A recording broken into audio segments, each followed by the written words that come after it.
Good morning and welcome back to my channel. For those of you just dropping in for the first time, I do cooking and sewing videos with some crafts sprinkled in. The holidays can be a super busy time, and so can any time really. We have a busy life, and so I'm going to show you how you can make two things ahead of time and store them in your freezer for when you need them for special events or holiday celebrations. I've made videos of both of these recipes, and so I will put the links in the description box that you can go to and watch to get a more fully comprehensive idea of how to make them. I was asked to do a class on cinnamon rolls and pumpkin cake rolls, and so that got me thinking about how we can prepare for the holidays by doing things ahead of time and putting them in the freezer, because I wanted to be prepared and have most of the baking done for this class ahead of time. Both of these recipes freeze beautifully and would be a great addition to any holiday table. Both recipes would work well for breakfast or a brunch situation, or they would also work well for a dessert table or to take to neighbors and family members as either a Christmas gift or a hostess gift. Let's start first off with the cinnamon roll dough that I make and freeze into logs.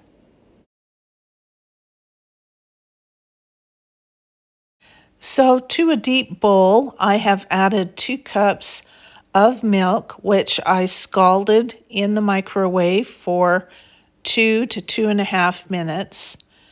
Then I added 1/3 cup of sugar, 1 1/4 teaspoon of salt, and 1 cup of shortening. The recipe calls for 3 eggs, but instead I am using an egg substitute of 1.5 teaspoons of baking powder, 3 tablespoons of vegetable oil, and 6 tablespoons of water. And so I am adding that directly to the milk mixture. If you're doing eggs, you'll want to make sure that the milk mixture is cool enough before you add them and beat them up. I didn't show this, but to the milk mixture, you then need to add 2 teaspoons of vanilla. To my 1 cup measuring cup, I added 1/4 cup of warm water, 1 teaspoon of sugar, and 2 tablespoons of yeast, and I am letting that rise while I am measuring out these other ingredients. I will put the link to my video of cinnamon rolls in the description box, and the recipe will be in the description box of that video. So now that the yeast is foamy and bubbly, everything goes into my Bosch mixer, and I am going to add 6 1/4 cups of bread flour. And once that gets mixed up, then I will let it knead on the second speed for 10 minutes. On this day, I made 2 batches of cinnamon rolls, but the second batch didn't turn out. The yeast was killed somehow, and so I never got a rise out of the dough. So I made another batch of dough about a week later. After the dough kneaded in the mixer for 10 minutes, I turned it into a greased bowl and let it rise for an hour or an hour and a half. And after that, I sectioned it off into 2 different pieces and rolled them both out separately, spread them with butter, sprinkled with brown sugar and pat that down, and sprinkled it with cinnamon, and then rolled them into logs. I froze 3 logs and I baked 1, and this is what they look like when they're baked and when they're in the freezer.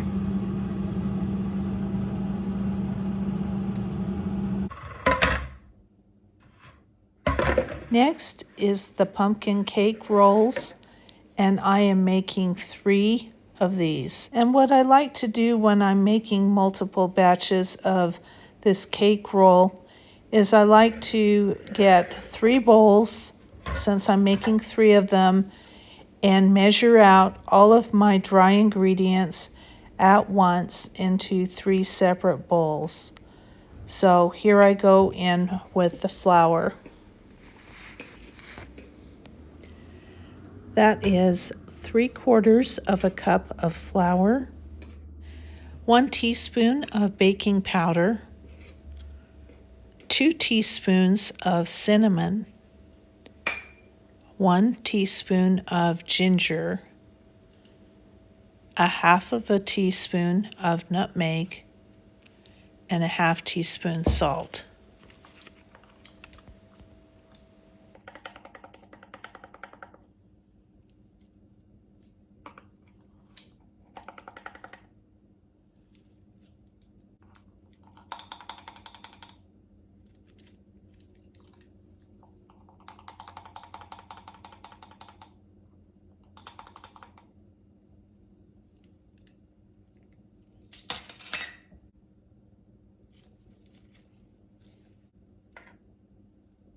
After everything is measured out, give it a good stir to combine all of the ingredients together well.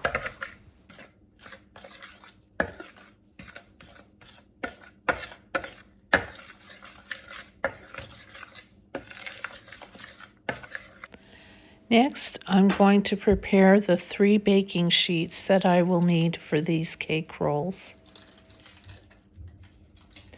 Before nonstick cooking spray, we had Crisco and flour. And so that's what I am using, and that's how the recipe says to prepare the pans. So I am just making sure to get a good coating of Crisco on each one of these pans, and then I put a tablespoon or 2 of flour on top, and then just swish it back and forth until it gets nice and coated, and then my pans are prepared.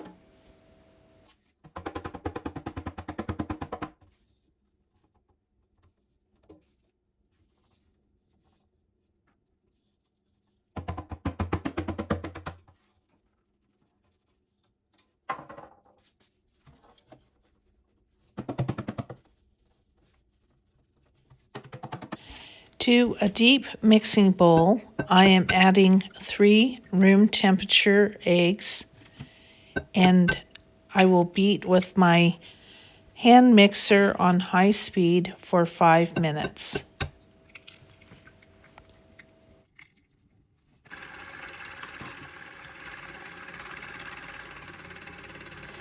After mixing for 5 minutes on high speed, the eggs will be a pale yellow like this. Then I add 1 cup of white sugar, and then after I mix that in really well, I am going to add 2/3 of a cup of canned pumpkin, just regular pumpkin, and then 1 teaspoon of lemon juice, which I believe I forgot to add at this time, but you'll do better than I did and you'll remember to add the lemon juice. And I just use the real lemon, reconstituted lemon juice or concentrated lemon juice. Next, I am going to take one of the bowls of dry ingredients that I already prepared and fold that into the egg and pumpkin mixture. Now, I've seen tutorials on other channels on pumpkin rolls, and they may or may not just whip it in with their mixer. But this is how the recipe is written. This is how I've always done it. It takes a few minutes because the flour goes in pockets in the egg mixture. And so you'll be stirring it and you'll think that it's completely combined, and then you'll get an explosion of the flour and spice mixture. So just take your time and get it all mixed in well. And sometimes, even after I've put it on the baking sheet, there will be some flour that isn't combined, and I just smooth it over with my spatula on the baking sheet, and it works out fine. But if you're a renegade and want to go rogue and you don't have time to fold in the flour with a spatula, try low speed on your mixer. And so at this point in the recipe, I am so happy that I prepared my pans ahead of time, and I can just pour this mixture onto my prepared pan and smooth it out. You'll think that there's not enough, but there will be. I think that my pan is 15 by 10 inches or 11 inches. Oh, it's 15 inches by 10 inches by 1 inch. And it's what we call a jelly roll pan.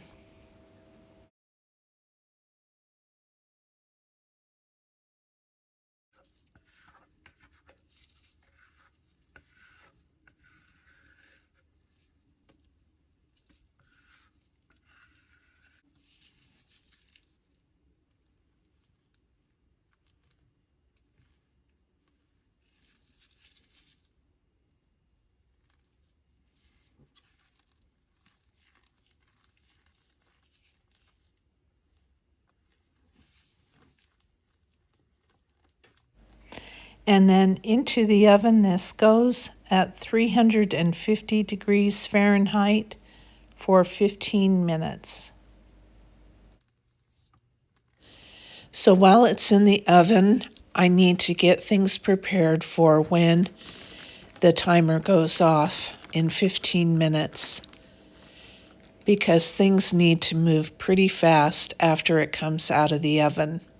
I have a flour sack tea towel or dish towel that I laid out on one end of my counter, and then I sifted some powdered sugar over that. And what we're going to do is, as soon as the cake comes out of the oven, I am going to loosen the edges to make sure that it will come out without breaking, and then I am going to flip it onto this flour sack towel. And it's been 15 minutes and our cake looks beautiful. I like to take a thin spatula or pancake turner and go all the way around the edges to loosen it. This had pulled away from the lip or the edge of the pan. And then I like to go at each corner and lift it up and make sure that it's not stuck to the pan. And if I can, I try to get in the middle and just loosen it up if it is stuck. So now I know that nothing is sticking to the pan. Nothing is going to keep that cake from coming out onto my powdered sugared surface. And so I take it over to the dish towel and just give it a good flip out of the pan. And now the moment of truth. And I'm having trouble getting my fingers underneath the pan here to flip it back up. But voila, it turned out great.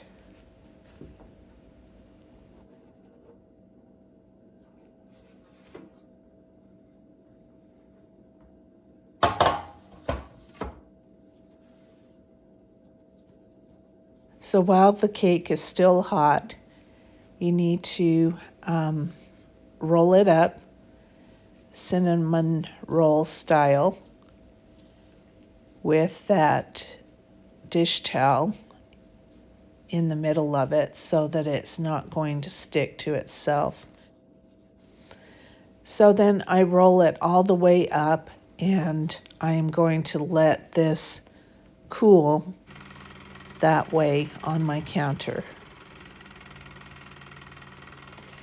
Now sometimes when I've made these, I can get into a really good rhythm and I can get the eggs and the wet ingredients completely prepared by the time one cake comes out of the oven, flip it, and then put a second cake into the oven.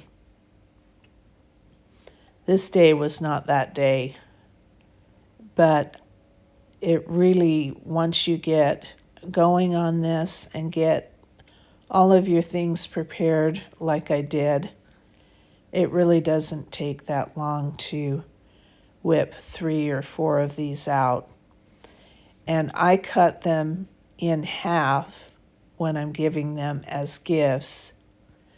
I cut the ends off because they're not pretty, and then I cut them in half and give a half of a roll to someone. Unless they have a really big family, then I would give them a whole one.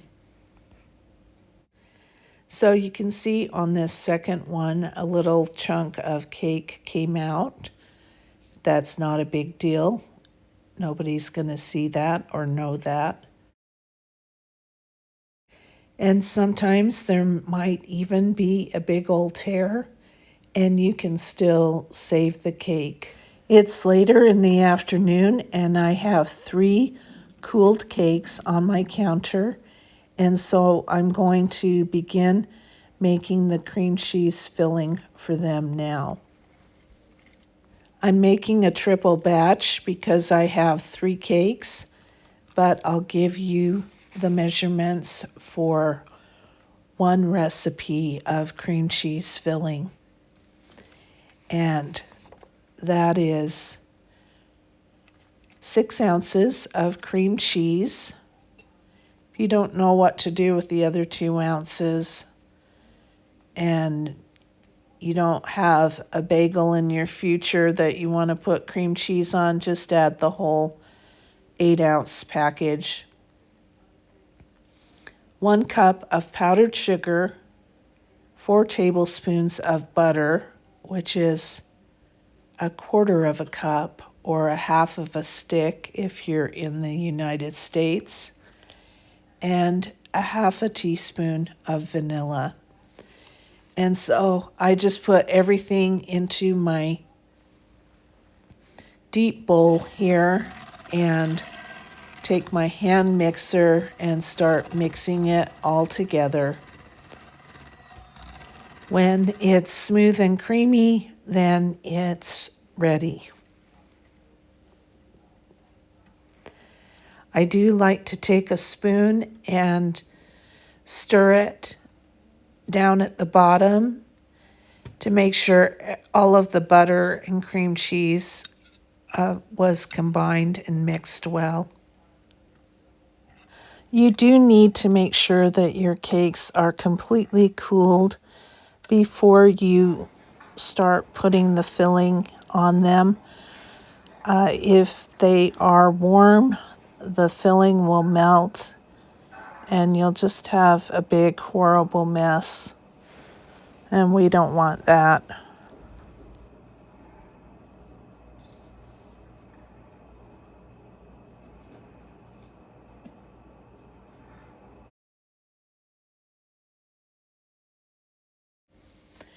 And now I'm just unrolling the first cake or one of the cakes and putting a third of the frosting on it.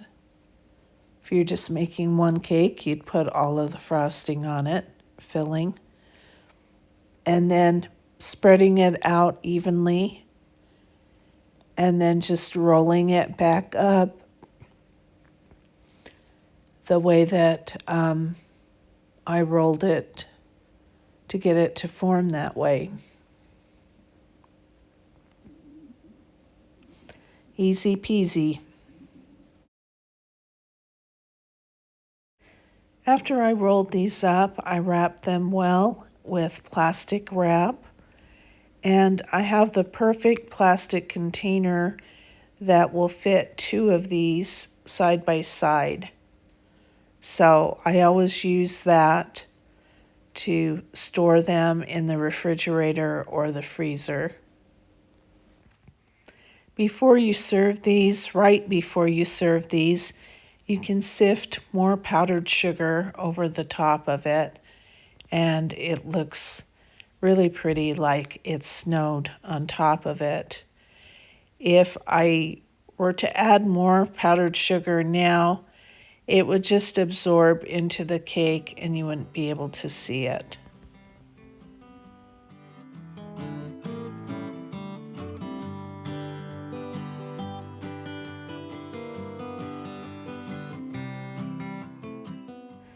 This one I cut in half because I wanted to give half away right away to a family member.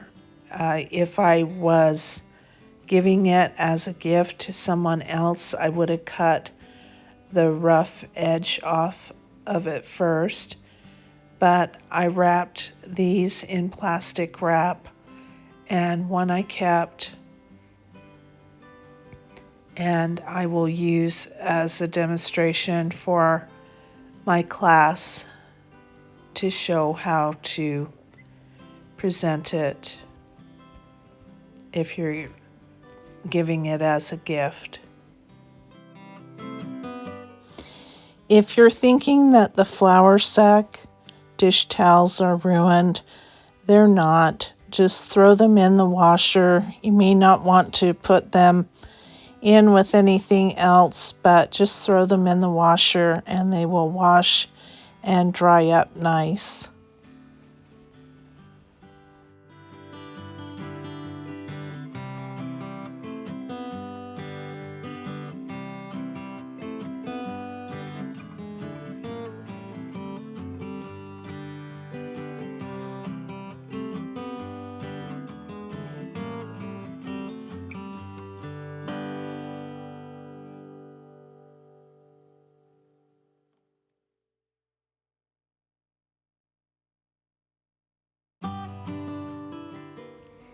So I'm storing the one that I'm giving away in the refrigerator, and the rest are going into the freezer with the cinnamon roll logs.